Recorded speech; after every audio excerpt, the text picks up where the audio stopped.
Hey guys, so today is Tuesday, October 5th. So I'm going to talk to you really briefly about the interview process and writing a resume.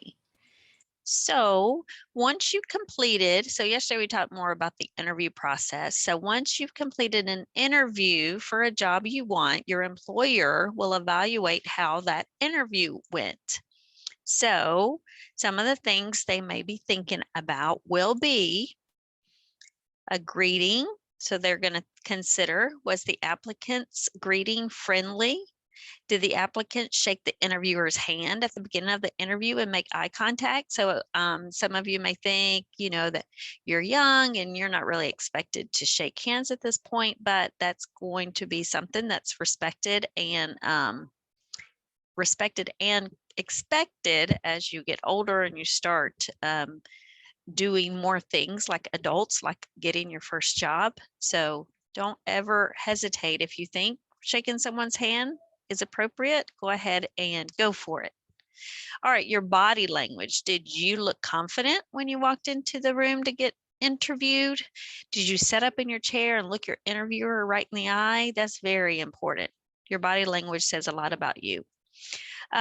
Did the applicant explain his or her answers? So when your interviewer asks you a question, they want more than just yes or no answers. Okay, so don't just say yes, no, real quick. You need to put an explanation behind that. Did the applicant appear to respond in an ethical, honest manner? They have to be able to trust you. Language, did the applicant use proper language? Don't use slang words. Obviously, don't use profanity. That's never appropriate. Could you understand the applicant's answers? When they ask you a question, make sure you speak clearly. Like it said before, sit up, look the interviewer in the eye, and speak with confidence. And when you started to leave, did you thank the interviewer? Did you just get up and say, okay, see ya, out? No. Did the applicant shake the interviewer's hand and make contact? And in a lot of situations, actually after the interview, sending a thank you card for the interviewer's time is very appropriate. And it kind of gives that very last impression. And it will remind the interviewer, maybe 3 days go by and then they get your thank you card in the mail. It'll go, oh yeah, I remember speaking to him. He was a nice young gentleman. Or yes, I remember her. She seemed to be a very responsible young lady.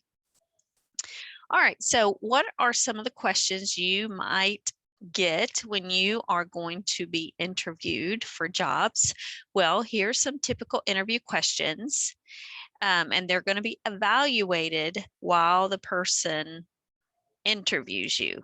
Okay, so they might use a ranking system like this.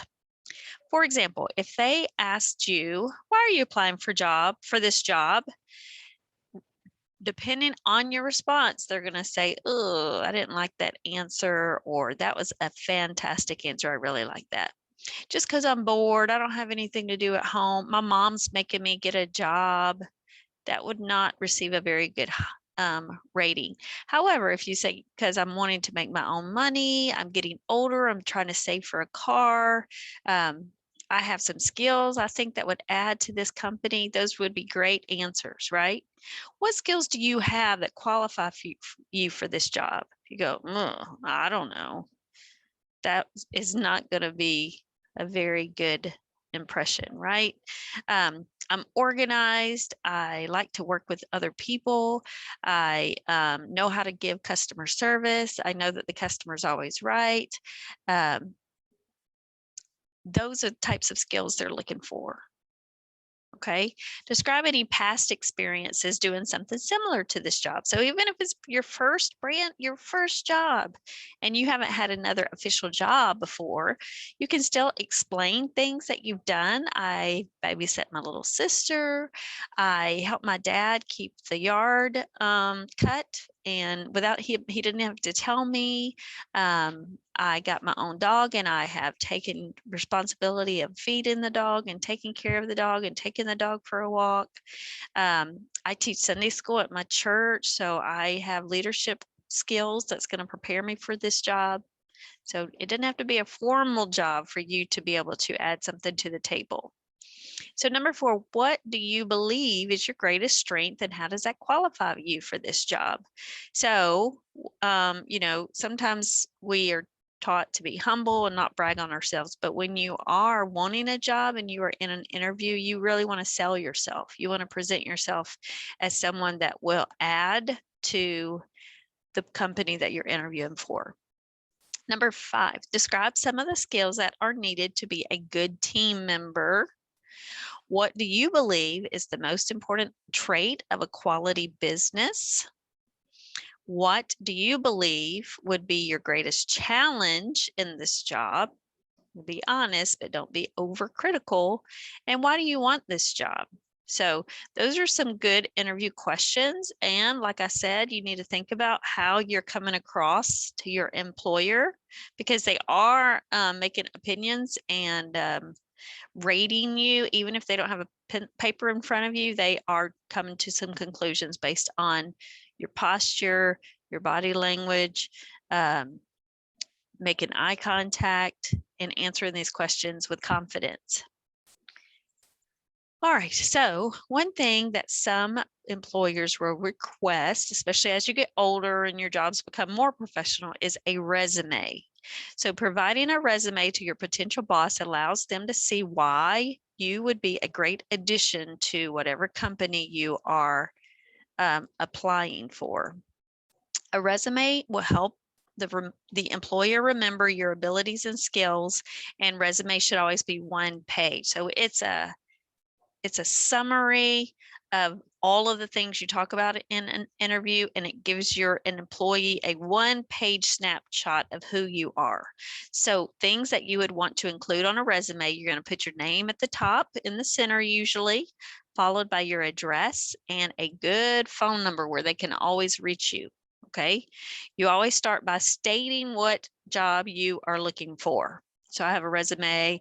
My opening sentence would be, I am interested in being employed with the Hall County Virtual Program of Choice. So very simple, stating exactly what job you want.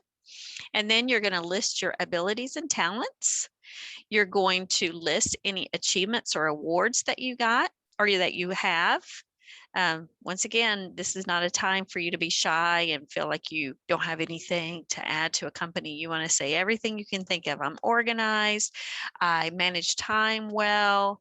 I get good grades in school because I finished my assignments on time. I am a team player. I am a hard worker. I am a quick learner. All of those things are what employers want to know about you. And what is your work experience? And finally, what is your education and training? And like I said, a lot of times your first couple of jobs may not require a resume, but as you get older and you get into more professional jobs, they always want a resume. So here's an example of one that's been filled out. So Tara is applying for a job. There's her address and her phone number. She wants to be a teller at the local Junior Achievement BizTown Bank. She puts where she went to school, what classes she takes, what class she didn't really care for. I would not put that on a resume, but there it is on hers. What are some of her work experiences? She's washed dogs, she's mowed lawns, she's helped clean. What accomplishments has she had in her life? She got first place in the track race at school, second place in math bowl at school. What activities does she do? Her hobbies, she likes biking, she's in the math club, and just something else, a little extra information that would be good for the employees, that she does volunteer. So she does give her time. She's a philanthropist. We talked about that word the other day. So anyway, I've also written several resumes over the years, and you can always Google example resumes, and that's helped me kind of put my thoughts together and help me organize how everything should look. And like I said, you always want to keep your resume on one page. It's not like, writing a paper. They don't want to go through it. They just want to see quick quick reminder of who this person is and what can they add to our company. All right, so I have a few more videos for you guys to watch. Some teachers were asked, what was your first job? And they gave like a 1-minute interview on those first jobs and what they learned by having those first jobs. So you guys are going to watch those 4 1-minute videos and then make sure you answer the questions at the bottom of the Canvas page for today's grade. All right, guys, you guys have a great time and I will see you guys later.